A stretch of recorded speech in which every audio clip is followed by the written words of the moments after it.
Hi అండి, నేను వల్లిని. Mushroom కర్రీని ఇలా చేశారంటే రైస్ చపాతీ పుల్కల్లోకి అదిరిపోతుందండి. ముందుగా మష్రూమ్స్ని బాగా వాష్ చేసుకుని 2 ముక్కలుగా కట్ చేసుకోవాలి.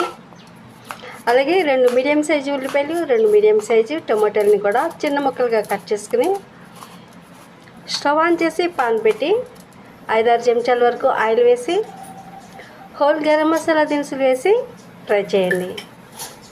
అలాగే 2 బిర్యానీ ఆకులు కూడా వేసి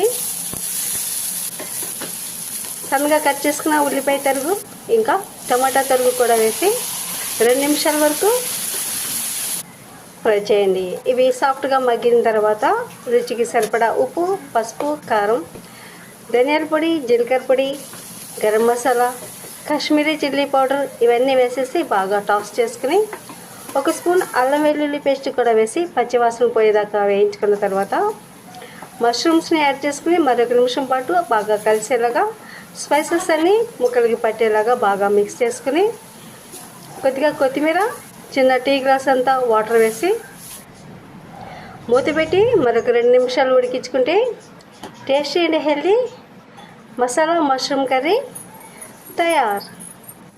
ఓసారి మీరు ట్రై చేసి ఎలా వచ్చిందో కామెంట్ చేయండి. వీడియో నచ్చితే లైక్ చేయండి, షేర్ చేయండి. ఉద్దరాజు ఫుడ్స్ ఛానల్ని సబ్స్క్రైబ్ చేయండి. Thanks for watching.